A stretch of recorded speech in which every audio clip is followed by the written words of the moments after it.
So today, I thought I would talk a little bit about the hidden and the secret teachings of Tantric Buddhism. And in general, then there are two categories. There's that which is naturally obscured or hidden from us, and there is that which is intentionally kept secret. Now, there's different reasons why things are intentionally kept secret, and I won't go into that just now. We'll get to that in a bit. But first, let's just think about that which is naturally hidden or obscured from us. Now, in general, this is referring to the profound teachings, things like the teachings on emptiness or non-duality. And the truth of non-duality, the truth of equanimity, is something that is not easily perceived. It's basically obscured from ordinary beings. It's said to be the domain of a noble being or an enlightened master. Now, specifically, then in the Buddha Dharma, there are taught to be three types of obscured phenomena.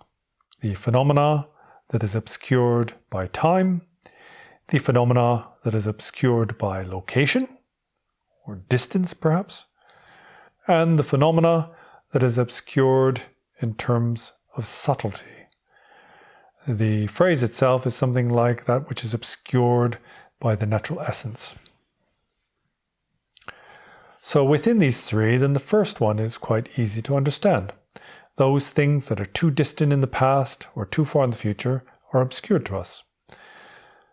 Now, in religion and spirituality in general, then they do say that some people are able to see into the future and see into the past. Of course, many people don't believe that, but we don't need to go there in order to understand this point. Because several hundred years ago, then we weren't able to see very far into the past. And you might wonder, well, were we able to see into the past at all? Well, yes, we are able to see in the past. Using modern technology, then these days, we are able to see back in time. We can see the way the universe was many hundreds of millions or even billions of years ago, very close to the time of the original Big Bang. So this was almost completely obscured to people, even 100 years ago, and then these days we can see very, very far into the past. Now, we can't really see into the future, but using scientific advancement and technology, we can predict with great accuracy the trajectory of an object orbiting the sun. We can predict almost exactly where it will be and at what time it will reappear. So this is a very good example of an obscuration of time. Of course, in the spiritual path, then this is also the ability to see into the future and into the past, but you don't necessarily need to accept that to understand this type of obscuration, this type of phenomena that is naturally hidden from us. And so the second point, that which is hidden by location or distance, is very similar to the first. In the past, we couldn't see distant stars and solar systems, galaxies, very, very far away. And these days, with technology, we are able to see. We are able to see planets in other solar systems. Now, there is an interesting story related to this point in the scriptures, in the sutras. The Buddha had two principal disciples. One was called Shariputra. And Shariputra was a noble being. So Shariputra had achieved the state of an arahat. And that means that Shariputra had various special abilities, miraculous abilities. For example, the ability to see into the past, into the future, to see far-off lands, that sort of thing. So Shariputra's mother had died, and he wanted to know where she was reborn, so he could help her or benefit her, help her to become liberated, for example. But he couldn't find her. He looked everywhere and he couldn't find her. He used his miraculous ability and looked to all the distant lands, other planets, and he couldn't find his mother. And so he asked the Buddha to do it for him. And of course, the Buddha, being a fully enlightened being, had no obscurations, was able to see any amount of distance in the past, the future, or in far-off galaxies, that sort of thing. And the Buddha was able to find his mother. So this is just an example from the scriptures. But what it demonstrates is that there are different abilities or potentials for different individuals.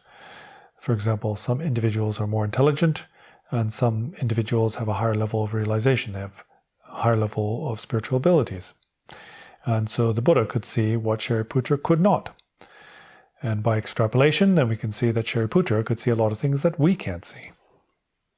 So the third type of obscuration is the obscuration by natural essence, which means that things that are very subtle are imperceivable to us. So in terms of the scriptures, then it's taught that only a fully enlightened Buddha, a Tathagata, is able to understand the workings of karma, cause and effect in its totality. And that even noble beings, for example, Shariputra and the Bodhisattvas, are not able to fully understand karma, cause and effect. So a Buddha is able to see all of the interdependent factors that led up to anything that appears, anything. And the example given is a peacock feather. But really, if you understand one thing fully, then you understand everything that happened before that thing came into existence. And so a Buddha is able to see every causal link going right back to the beginning of time. Now, whereas we cannot fully understand karma, cause and effect, we can get a rough approximation of the meaning of karma, cause and effect, because karma, cause and effect means if you do something that's negative, then it will have a negative result. And what that means is it will result in suffering. And if you engage in virtue, then likewise it means that the result will be positive. It will result in well-being or happiness. That's the rough understanding anyway. So how can we think about this obscuration in terms of subtlety in a way in which we don't need to accept things that we have no empirical evidence for? Let's face it, most of us have been educated in developed nations, so we're well aware that the atmosphere is full of all kinds of electromagnetic radiation. We're aware that we only see a small portion of this in the form of colored light, but that there are radio waves and microwaves, for example, the Wi-Fi, and we don't see these. They're too subtle for us to interpret. But using the right kind of sensors and apparatus, then we're able to detect and visualize these other forms of electromagnetic radiation that are more subtle than visible light. So this is a good example of something that's too subtle for us to see. Likewise, we can't see all the neutrinos that are passing through our body, passing through this very planet. But we know now that the universe is filled with these very, very subtle particles. Now, in terms of the Buddha Dharma, then when we talk about subtlety, really it's a kind of subtlety of the true nature of phenomena. So it has to do with things like the truth of emptiness, interdependence, that sort of thing. So that's the naturally hidden phenomena, things that we don't perceive normally, but that through some kind of apparatus or process that we would eventually be able to detect or to perceive. And primarily then in the Buddha Dharma, this comes through the advancement in our practice, gaining the results of our practice and gaining realization. And so there's this other category, and that's those things that are intentionally kept secret. They are not taught publicly. For example, in the past, then they never used to display the tantric images of deities in union in public. It was something that was kept secret. And there are various reasons why these things are kept secret. One of these reasons is that those who are not able to understand the profound meaning of those teachings will get it the wrong way around. And getting it the wrong way, then they can either see this religion, this practice, to be something negative, or they themselves could be corrupted by their misunderstanding. Now, in general, there's kind of two ways that people react when they hear about these secret teachings. There are those, when they hear about the esoteric and secret inner teachings, immediately give rise to great desire to understand these themselves. It's like something precious and expensive, something that's kept behind a paywall, right? It's like in YouTube, you have to pay a membership, and once you're a member, you get things that other people don't get. So they see it to be very special. And also, they feel that if they are privy to this special or inner secret teaching, then that somehow they themselves will become exceptional or elite. And then there are those who, when they hear about these secret inner teachings, they think of some kind of really negative satanic cult. This religion that on the outside seems to be something very virtuous, but behind the closed doors, there are elites who use their power to abuse and control others. And people wonder why it would be necessary to keep teachings secret. For example, if the teaching is authentic, then why is it you need to keep it hidden from others? But this isn't exclusive to religion by any means. In fact, There are many things that the government keeps secret. And here, I'm not talking about some deep state, nefarious inner plan to rule the world. I'm not talking about that.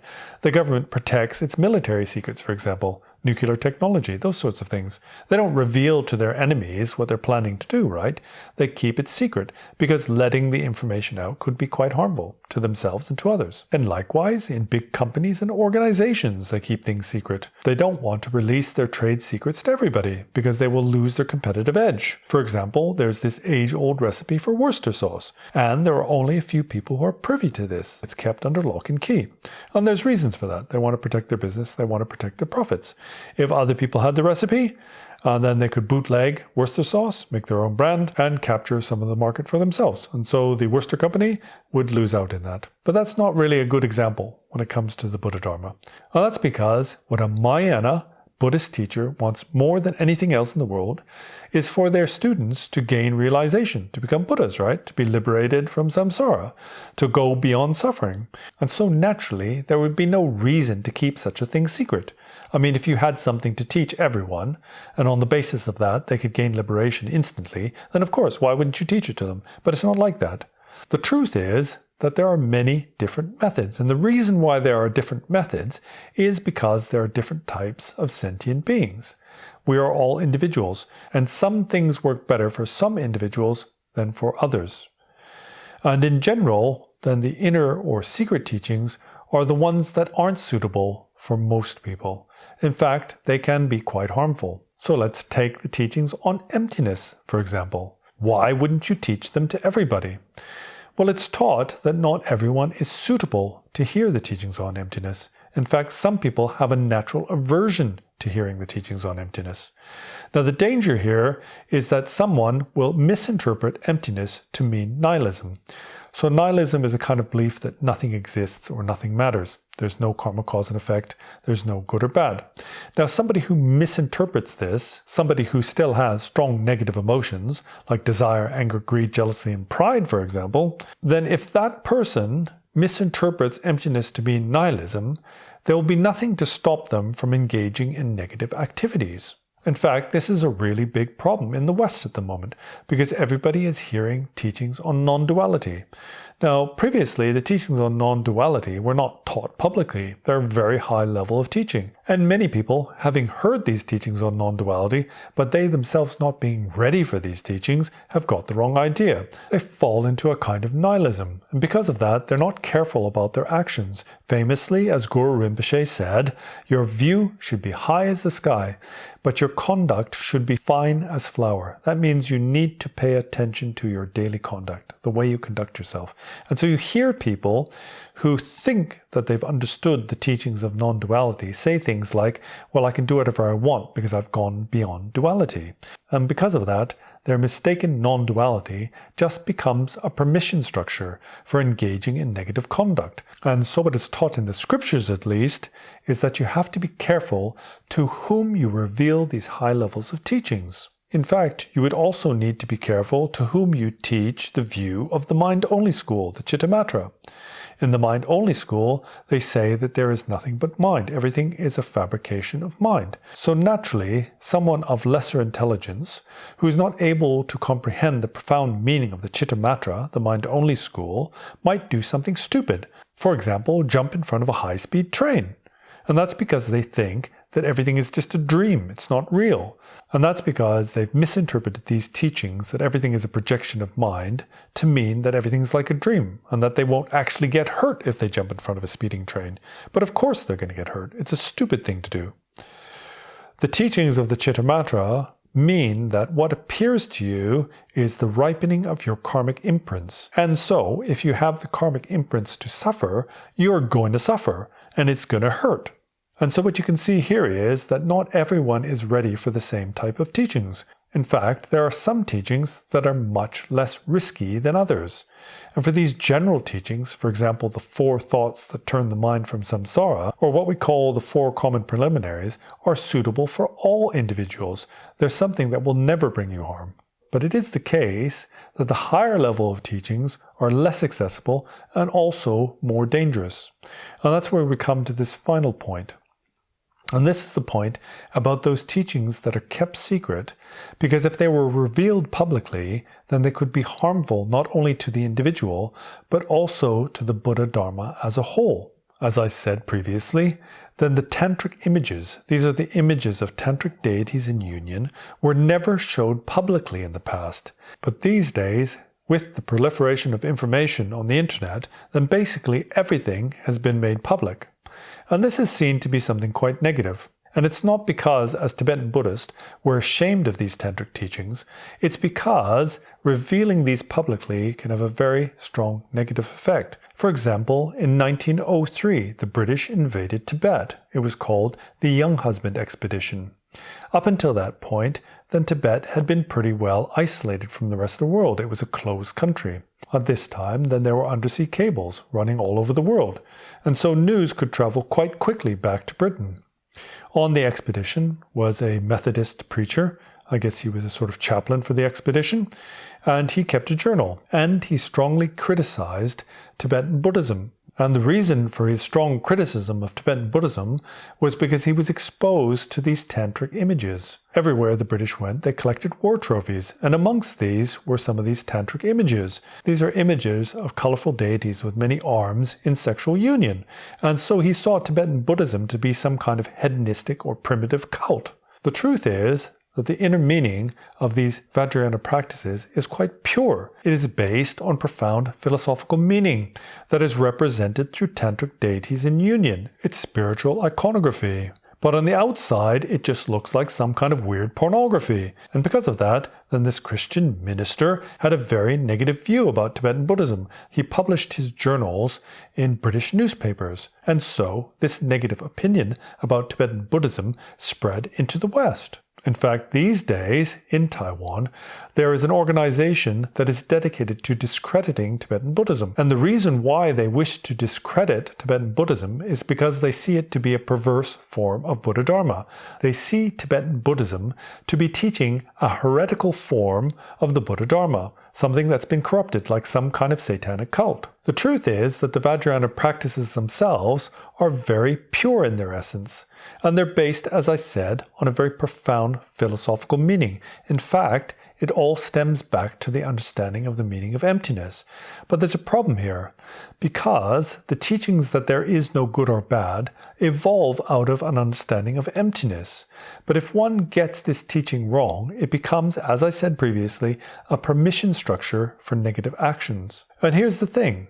There is a lot of negative conduct that goes on in Tibetan Buddhism, but it's not like it's exclusive to Tibetan Buddhism. The fundamental issue is wherever there is a large institution whose power structure and hierarchy is open to corruption, then there will always be those individuals who will use their position of power to control and abuse others. And it's not just about religion. Where there are these power structures that can be used and abused by people with negative intentions, then there's always the chance for things to go wrong. But what we have to understand is that the basis for this abuse lies in our negative emotions. As long as we still have strong tendencies towards greed, anger, ignorance, jealousy, and pride, then there is always the chance that we will become radicalized by our negative emotions. Anyway, this is turning out to be a very long video, so I think I'm just going to leave it at that. There's a lot more to say on this topic, and so what I'll do is I'll continue next week when I come back to the retreat. So until next time, then see you later.